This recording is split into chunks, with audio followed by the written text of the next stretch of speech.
Iqiniso-ke lelo likhulumayo-ke manje yabona leli qiniso-ke lokhu ukadula phansi wakudlisa umngane wesinqa semfene umqondo wakho ubuyile.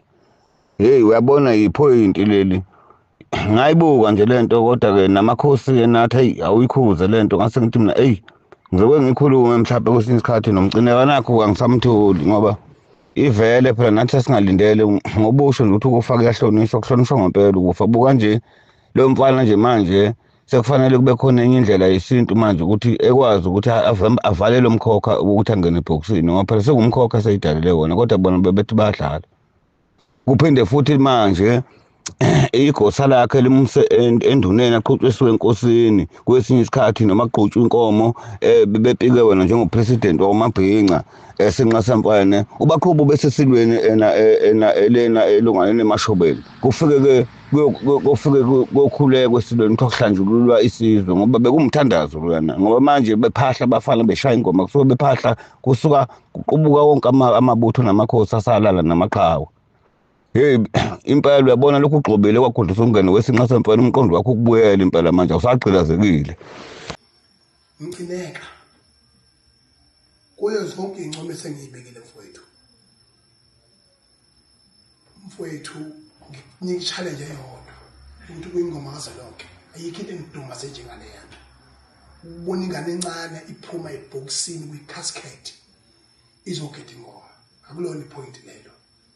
Uma kuhlangene abantu kwaZulu begida ndawonye umthandazo lowo ilona sonto lethu leli isonto ayikho into edlula le yakuthina esikhulumela nobabamkhulu bethu nento esikhulumela nempepho yethu nento eyakha izolo nesakusasa.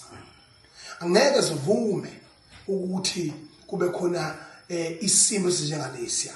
Leyanto ayihlekisi, leyanto ayimangazi, leyanto iyadumaza ibanga amahloni. Ngoba into enjengaleya iyakenzeka ngelockdown. Uzokhumbula umfezi ezecula ukuthi yavuka indoda yadla amasaladi.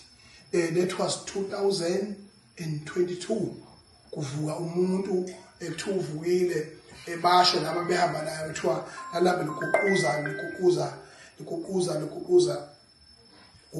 ilokhojana ukuquza ilini lento le ibhokisi thola lapho lo muntu wathi uyaphila. Mayiphila lo muntu ukhomba ngosobala ukuthi umuntu lo obevele la isho ephila ebhokisini. Uthe mayivuka evuswa upastor waseZimbabwe wavuka lo muntu wadla amasaladi umfezi wenza ingoma. Mayivuka edla amasaladi lo muntu leyo nto leyo into yenzekile ngoba lo muntu wayeseyiphahlile. Angithi mfowethu noma ukuthanda ukuphila uyazi ukasho kodwa uma ungathatha intambo uyifake la uyilengise phezulu singekho thina ukhahlele ibhakede uzofa ngithi okukhombisa ukuthi ke noma akwenza lokho kodwa uma ungayiphahlela wena uthi mina sengibongile ngokuphila sengisesilinganisweni sokufa uzokufa ngithi ngoba wena uNkulunkulu odalayo ngokwempilo yakho ngaphezulu ukuba uNkulunkulu ezinganeni zakho.